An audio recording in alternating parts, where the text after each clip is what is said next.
Halo, Assalamualaikum. Kali ini ada video selanjutnya. Ini video lebih lama dari Ustadz Almir Kolan. Oke, ini tentang apa sih hikmahnya, kenapa kok riba itu diharamkan dalam Islam. Oke, kita dengerin ya. Sometimes people ask me, whenever I give them these examples, why does Islam put the rules here that when you're changing money for money, what are the rules that it must be 1 to 1, okay, no surplus, okay, and it must be spot. Oke, dia kelihatan lebih muda ya, pada ini sudah tua sekarang.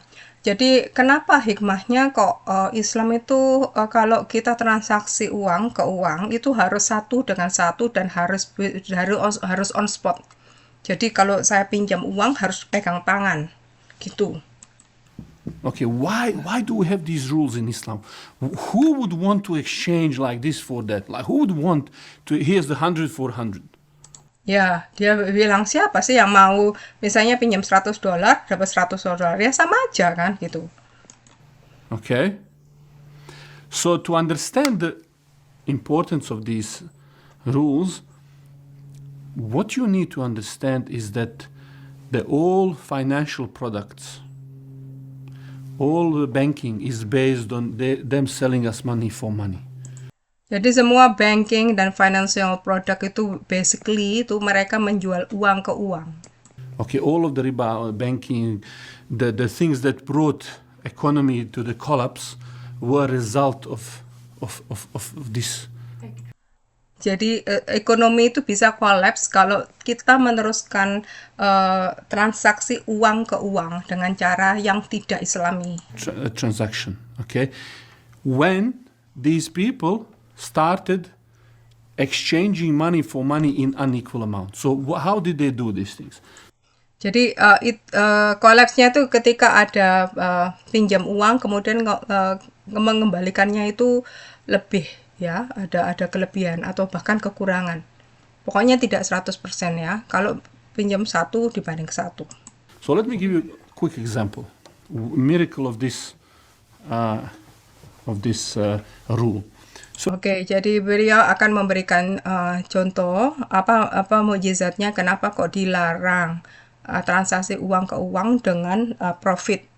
Profitnya lewat uang ya, bukan produk ya, beda. So for example, if you remember global financial crisis, okay? Global financial crisis, what people used to do is they would buy these homes. Jadi pada saat global financial crisis yang beberapa tahun yang lalu, apa yang dilakukan orang-orang? Okay, they would buy these homes. Okay. Mereka akan beli rumah-rumah ini. So let's say these homes were, I don't know, 100K.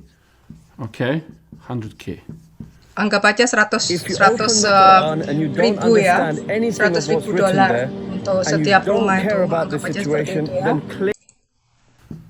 Okay, so they would buy, banks would sort of finance, they give a home loans to these customers.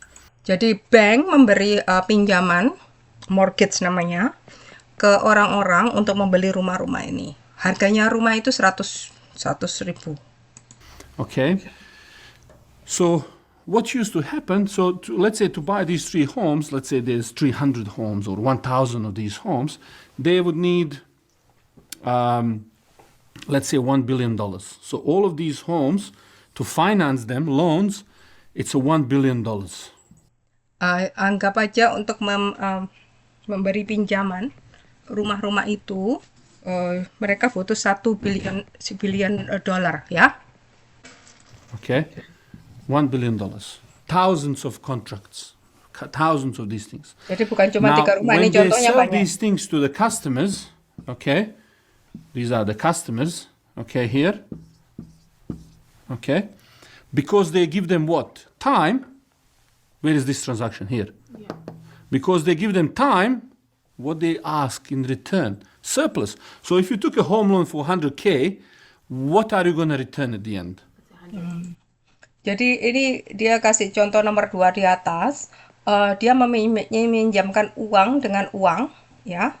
Kemudian cash dengan cash, jadi uang dengan uang. Tapi karena orangnya itu nyicil, butuh 25 tahun, itu butuhnya time, apa yang exchange-nya, apa balasannya surplus gitu. You're gonna return 200. Okay, maybe more. Ya, jadi awalnya harga rumah 100. Kemudian kita nggak punya uang, pinjam uang di bank. Bahkan pada saat itu ya di Amerika sendiri, itu kadang tanpa DP loh, bisa zero. Jadi dipinjemi 100K, kemudian kembaliannya nanti dalam sekian puluh tahun, dia mungkin 200-300K. Ngerti ya? 300.000, 3 kali lipat harga asalnya. Karena bank butuh profit, surplus dari pinjamannya akibat dia butuh time untuk dapat profit. Itu alasannya bank. Compound interest, okay? Dan ada compound interest ya. Jadi interestnya jadi punya anak, punya anak, punya anak gitu. So what we have here, we have 2 billion that you're gonna receive in profit. So Jadi banknya itu kan dia modalnya 1 billion, belikan rumah-rumah ini ke manusia-manusia kecil-kecil ini, dipinjemkan ya, dia nggak beli, dia pinjemin uang 1 billion, oke ini modal saya. Orang-orang ini dipinjemi masing-masing beli 100K, ini gampangannya ya. Tapi seiring dengan waktu, totalnya itu yang dikembalikan 2 billion, jadi 2 kali lipat. we have a bank or organization issuing these home loans, and sometimes in the future, what they're gonna receive, they're gonna double the money, okay? That's just how banking work, basically. Why didn't they just Jadi ngerti ya, jadi ya memang caranya begitu ya. Jadi banknya itu minjemin uang, kemudian alasannya karena kamu ngicilnya itu butuh waktu, kamu harus kembalikan. Bisa 2 kali lipat totalnya loh ya. Kalau kita mau ini, saya pernah diajari di Math for Management itu ternyata gila. Jadi 10 tahun sampai 15 tahun pertama itu kita cuma nyicil untuk bunganya saja. Itu belum rumah kita. Jadi kalau ada apa-apa misalnya kita kehilangan job, kita nggak bisa nyicil, ya sudah kita harus keluar dari rumah itu. Kalau sudah dapat 3 warning kita nggak bisa bayar, kita keluar dari rumah itu dan rumah itu disita sama bank. acquire the houses and then just sell the houses the way it's allowed? Well, they don't want to deal with these real things. They want to deal with money for money. And that's the whole thing, that they want to have a risk. They want to run away from the risk, from real things and everything else. So this is riba mentality that penetrates everything else they do. Jadi ada yang tanya, kenapa mereka melakukan itu? Ya itulah, mereka nggak mau resiko minjemin uang, kemudian nggak kembali. Jadi mereka membuat kontrak dengan yang peminjam uangnya itu, kamu harus kembalikan. Tapi saya harus dapat profit dong, harus dapat surplus dong. Karena kamu kembalinya itu butuh waktu. Ya itu mentalitinya riba. Mereka nggak mau ada resiko kehilangan uang yang dipinjamkan, begitu. Okay, so what they want is just to deal with money. Money to money. Jadi mereka cuma mau deal money to money. That makes their life much more easier. And you'll see how. Jadi mereka cuma mau gampangan gitu. Lebih enak gitu, money for money, mereka dapat uang banyak, lebih banyak lagi. So now if you think about these things, what do we have here? What do we have here? We have $1 billion worth of contracts. So these were not for, as you mentioned, they're not buying equity in the homes. What they were buying is simply they were issuing loans. Okay? So when you look at a bank, what did they spend here? What are these things? We have 1 billion. Okay? We have 1 billion. Okay? Now, let's say today is 2017. Okay? All right? Now, what do we have here? We have 2 billions. And that's, let's say, 2030. Okay? It's in 20 or so years. So now we have this bank. So what did I calculate this? No, 2040, 2040. Ya, jadi bayangin aja dia punya modal 1 billion ya. Jadi dia nggak peduli rumahnya itu berapa. Yang penting dia minjemin orang-orang itu tadi 1 billion. Anggap aja 2017. Ya.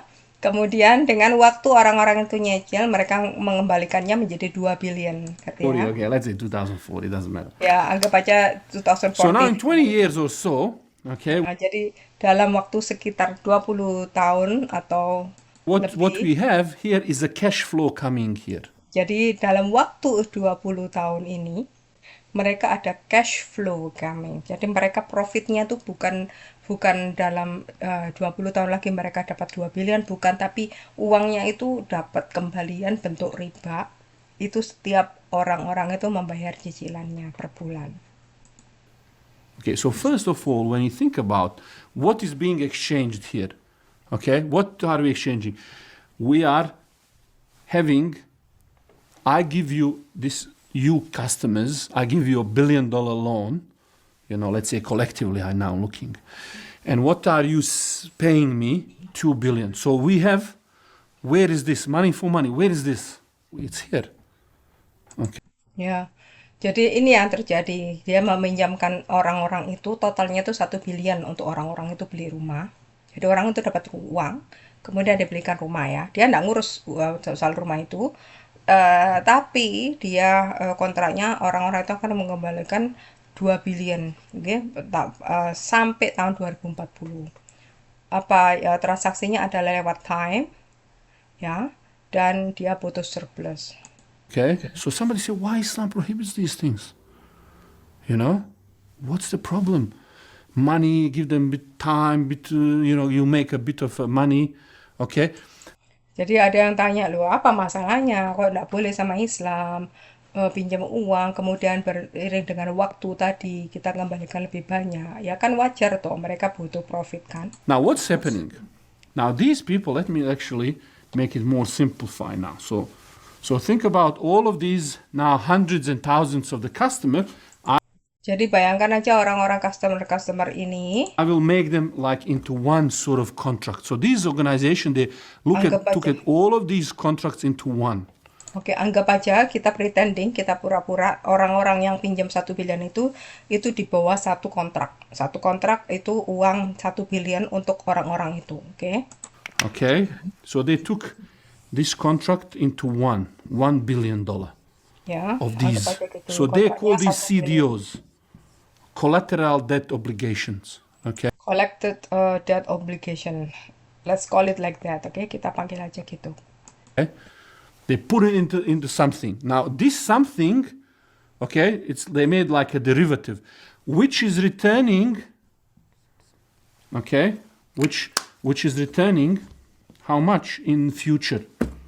Okay, in future this CDO is coming with the cash flow of 2 billion. Okay, so this Cash CDO, flow 2 okay, they billion, call yeah. these derivatives. Okay. They say, okay, in 20 years, this is what you're going to make. Okay? So, what these guys, bankers, are doing now, okay, they take this thing, the whole thing, they put a little ribbon here, okay, all right, and they go to another bank. Jadi cara perbankan seperti itu. Jadi mereka punya ini ya, punya kontrak ya sama orang-orang itu ya. Anggap aja kontraknya itu satu untuk ratusan orang yang butuh 1 bilion. Anggap aja gitu. Ya, secara logika dia minjemin orang-orang 1 bilion ini dengan harapan dapat 2 bilion. Ini ribanya kan. Apa yang terjadi? Bank ini pergi ke bank lain. Alright? So, in their mind, how much they spend to make this little package? 1 billion. They spend $1 billion. They go to another bank. Okay, they go to another bank and they say, this little thing, okay, that we have here, we'll sell you for let's say 3 billion. Is this Jadi the dia best ke survival bank game lain. ever Jadi made? anggap tadi kan This is the aircraft memberi carrier uang 1 shelter you bilion ya, seized. kemudian dia akan Previously- jual ke bank lain 1,3 biar dapat And profit. what's your benefit? You will get 2 billion. Nah, kemudian mereka Oke. akan bilang, tak jual ya kamu aku belian, aku punya kontrak ini. Kontrak 1 bilion itu jualan tak jual 1,3, kamu dapat 2 bilion. Tapi kamu beli ke aku 1,3. You understand? I come to you now and I say, I'm going to sell you this thing. You don't know what it is. Okay? It's some contracts. I'll sell you this for $1.3 billion. So what I'm saying to you, this is 1.3 billion thing, box. And how much you gonna make from this in next 20 years? $700 million. Wow. You say, I'm gonna take something like that. And you And make, big banks, for no reason, you just make $700 million. you just need to wait now. Okay, and you say, Ya, jadi bank lain akan tertarik. Oke, aku bisa dapat, aku beli ini, otomatis aku bisa dapat 700, sorry, di ini, oh ya, ini hampir 2 kali lipat ya. Akhirnya dapat 700.000, ya kan? 700 juta, sorry, 700 juta. Oke, saya tunggu, gitu. and you ask these guys, how good is this? They say, well, we'll give you even the rating. We'll throw in the rating. They call AAA or whatever, you know. It's really nice thing. Okay, so they give it a rating. They call it this AAA, let's say, security. Okay, which means really this is gonna deliver this 2 billion. Okay.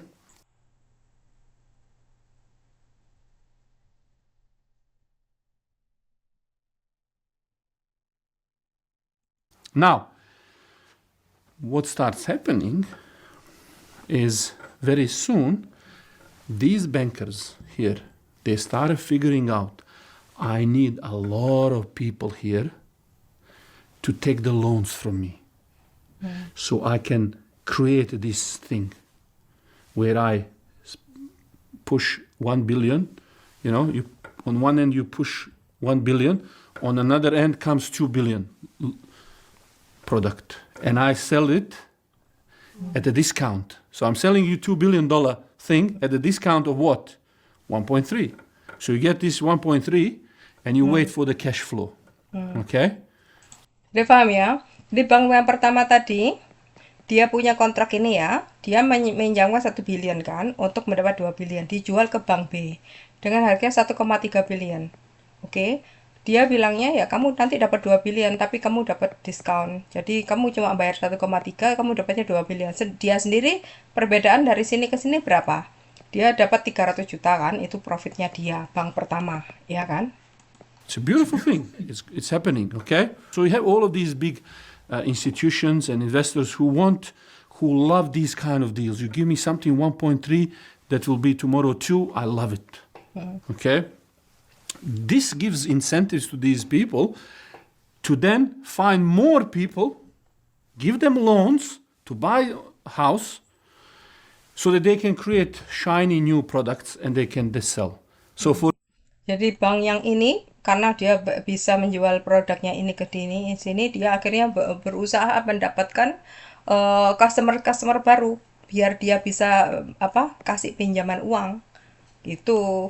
these guys from doing this, how quickly they can make $300 million? Just doing this, boom, they make Iya. what? Jadi dalam boom sekali aja dia dapat 300 juta dolar. Ya, dengan ide seperti ini. 300 million. You know? So they make this maybe in a year, maybe in 6 months, maybe less, depends how fast they are. Okay? So this Jadi bisa jadi 3 tahun, 6 bulan, 1 tahun. Pokoknya dengan adanya kontrak ini, dijual ini, mereka dapat uang.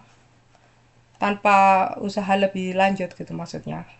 one, they make $300 million for doing this.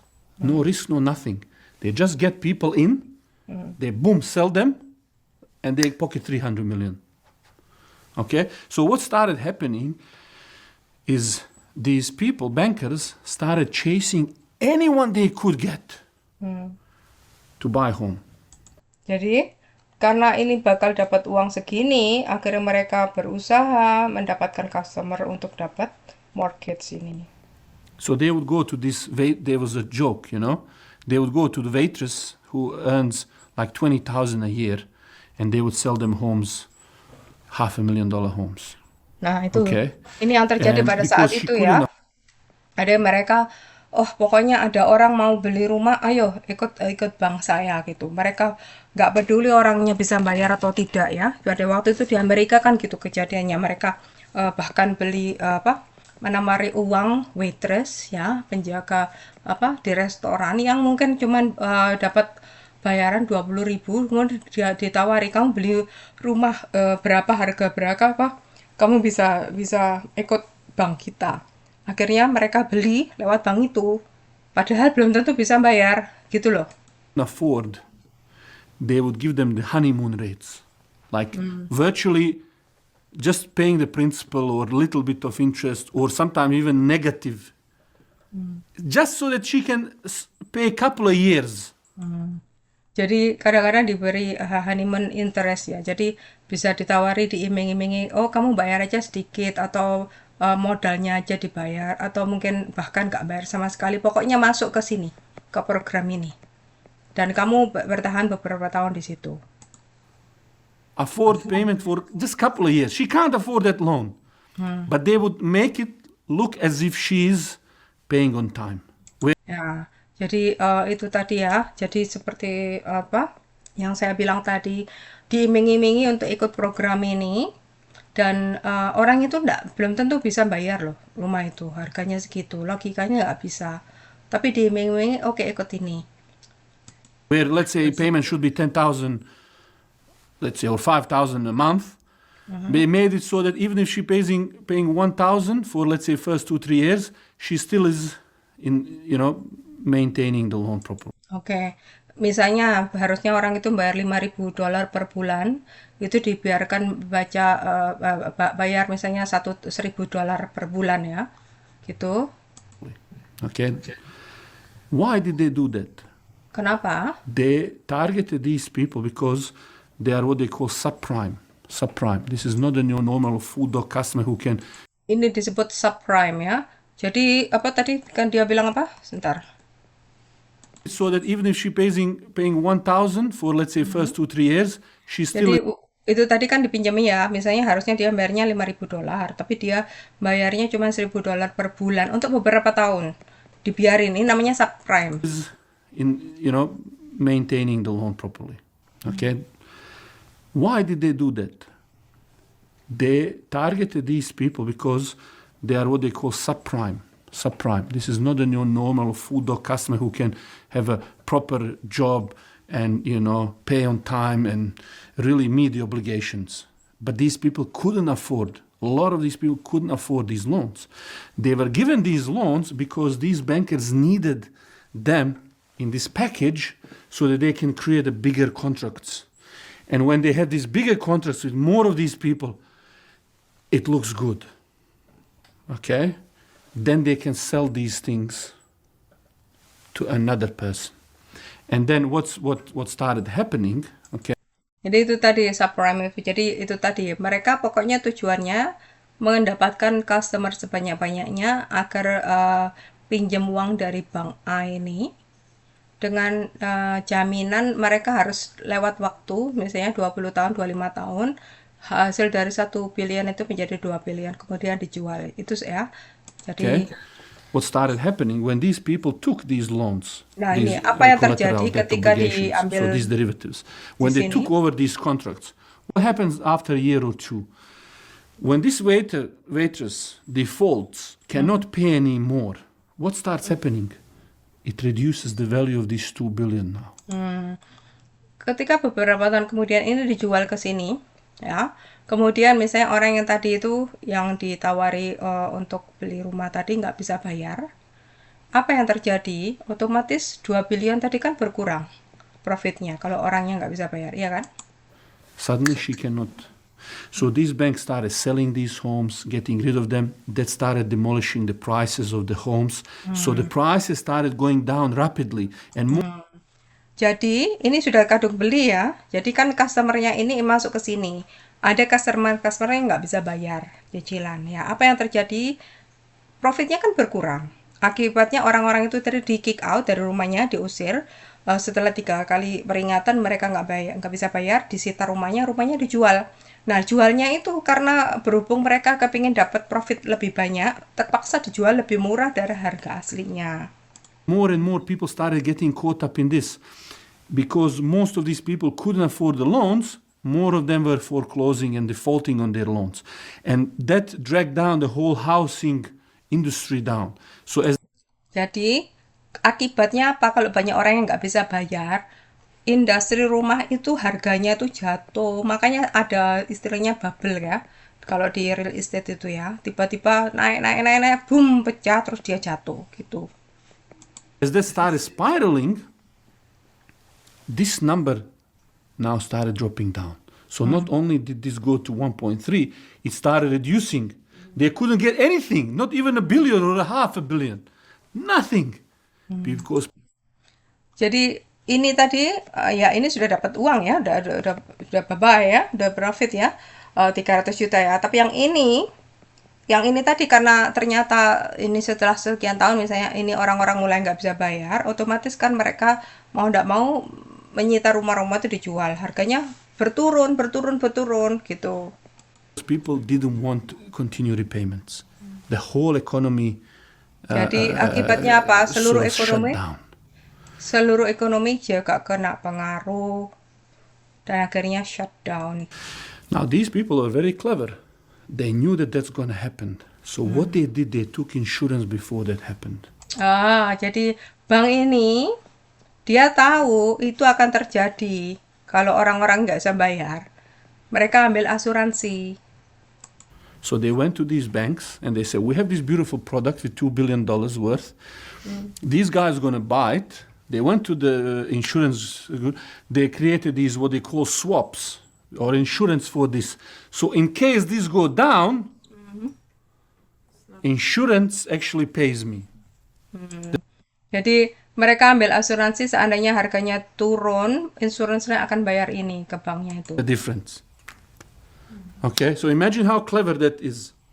Normally, you cannot take insurance on a neighbor's house. Why you cannot take on someone else's property insurance? Because you have then vested interest for that house to burn down. But in finance, you can.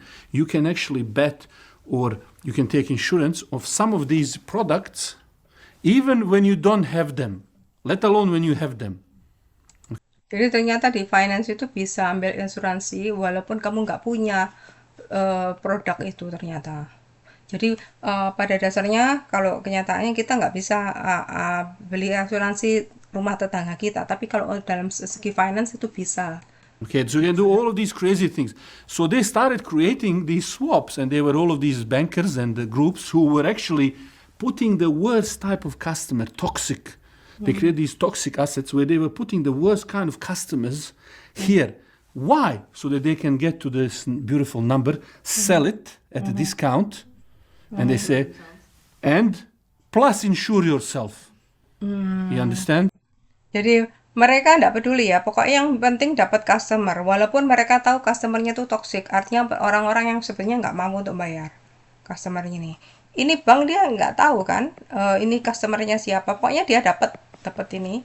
Nah, supaya tidak terjadi hal-hal yang tidak diinginkan, mereka punya asuransi. Jadi kalau misalnya turun, ya mereka tetap dapat uang dari asuransi. You understand? So you have people who made $1 billion just on betting on these things. And imagine, so this lose the value, you know, this house burns down, I profit. In less than 24 Jadi itu hours, ya, you will have $1,000 in your account, seperti and then imagine ya, $1,000 a day for life in just 5 minutes. Many people bayangin have aja already tetangga tested this kita method. rumahnya itu Because I was kebakar, saya yang dapat asuransi. Betting the right way. You understand? So this sort of system where incentives you as Paham ya? Dia asuransinya kalau harganya itu turun, asuransinya kena ke sini. Ya, dia pinter gitu. a participant in economy are removed from the reality of economy. Whole economy goes down. The house burned down. These contracts, you cannot make a payment. People defaulting, everything going down. But you are benefiting. You see the whole system of incentive, how disconnected you are. Everything is burning down, going down, crushing around you. Yet you are benefiting from every single disaster through Jadi itu jahatnya ya, mereka tahu bahwa semua akan down, ekonominya down semua, tapi mereka dapat manfaatnya, dapat benefit. these clever insurance schemes and all of these other products. What's at the heart of incentive where you can create monster and the cancer in the finance like this? What's at the heart of it? ability to exchange unequal amounts of money. Nah, jadi apa heartnya, apa jantungnya dari semua yang terjadi itu adalah kemampuan untuk exchange equal amount of money.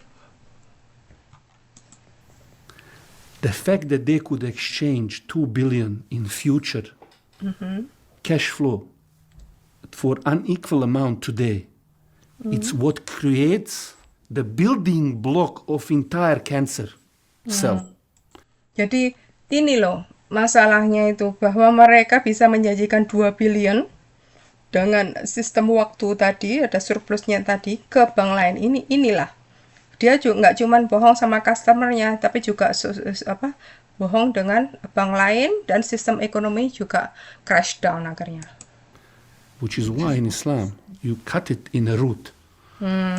Bagaimana caranya? Ini seperti kanker ya, sudah menjalar kemana-mana. Bagaimana Islam mengatasinya? Akarnya itu dipotong. Akarnya itu tidak boleh. Jadi tidak boleh pinjam uang. Uangnya itu punya anak, tidak boleh. Ya, kalau pinjam harus satu dengan satu, gitu ya. Say money to money must be on the spot. And no delay and no surplus. Jadi harus money to money on the spot, tidak ada delay, tidak ada time-nya ini tadi. Perbedaan. Kenapa? Karena ada inflasi, ada perubahan ekonomi, akhirnya orang dirugikan.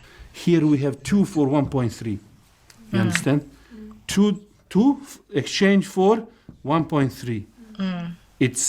There is delay and there is a surplus. There is a difference in. Nah, itu. Jadi itu tadi ada delay-nya. Dua orang yang bank ini serakah, dia mau beli, harganya 1,3, dia akan dapat 2 billion. Ada delay dari time-nya tadi, ada surplusnya. Ini yang haram. They are not one to one. Jadi perubahan harganya itu bukan 2 billion ke 2 billion, tapi 2 billion dibeli 1,3, kemudian ada delay dan ada surplusnya. So when Islam puts these rules, they are rules of miracle. These people, when they regulate Wall Street, and they have books like this to regulate, you remove just this. You just implement this prohibition. You don't need to regulate them. Let them do whatever they want. Just say, when you do this, 1 to 1. Same way, those insurances. Somebody, these guys, when they take insurance, they say, we'll pay 50 million insurance. What's the problem there? You then pay 50 million, and how much money you're going to get from insurance? Maybe $1 billion. Paham ya? Jadi itu tadi akarnya itu sudah dihancurkan sama Islam. Dengan cara kalau kamu transaksi harus 1:1 dan tidak ada time, harus on the spot. Tidak ada perbedaan delay waktu. Ya, sama dengan asuransi. Asuransi ini juga begitu. Again, unequal exchange of money for money. Ya, dia berharap misalnya kalau 2 billion ini jatuh, dia mungkin dapat 50 billion. Jadi lagi ndak adil, ini terlalu besar, ini terlalu kecil, tidak satu sama satu. You understand? So Islam, when it treats, and this is the miracle of rules of riba, when Islam treats a problem, it treats it at such a depth that you can't build a rubbish system that destroys people's life. So when we see these rules, we should embrace this rule. We should love it, because Jadi itulah Islam itu hebatnya di situ ya. this is Sharia. It comes from somebody who created us, who created this, who knows what's best for us. So when that Sharia, when that Islam says this is a war against Allah and His Messenger, when you're profiting from this here, it's a war because the consequences are massive. Ya. Makanya di surat Al-Baqarah itu kan disebutkan ini adalah perang dengan Allah dan Rasulullah. Kenapa ya? Karena efeknya itu masif gitu loh. Gara-gara hal yang kelihatannya kecil tapi efeknya itu luar biasa, bisa merusak ekonomi gitu. Jadi ya itu tadi ya, Ini kalau saya kembalikan lagi, wahai orang beriman, bertakwalah pada Allah dan tinggalkan sisa riba jika kamu orang mukmin. Ini ternyata ayat 278 surat Al-Baqarah. Ya, jika kamu tidak melaksanakannya, ketahuilah akan terjadi perang dahsyat dari Allah dan Rasul-Nya. Akan tetapi jika kamu bertobat, kamu berhak atas pokok hartamu, atas modalmu kamu bisa. Jangan diambil ribanya. Kamu tidak berbuat zalim, artinya merugikan dan tidak didalimi atau dirugikan. Ini ayat 279, oke? Di surat Al-Baqarah. When people start exploiting, so that's why the whole issue of riba, it goes against whole mutual cooperation as a society. You see, you created incentive where we can now put people in such an unfortunate position. We can take advantage of them. We exploit those people who need to be protected. So this whole system destroys partnership and mutual cooperation inside. Gives these incentives where people are betting against other people, destroying relationship, destroying the lives, and destroying the whole economy. So when we think about these issues, and we should really learn to appreciate all beautiful things in Islam. Ya, jadi betul kata beliau ya. Assalamualaikum. Itulah indahnya Islam ya. Jadi kita ini sebetulnya itu akar masalah seluruh masalah ekonomi di seluruh dunia itu dari mana? Dari yang tadi itu dihapus sama Islam.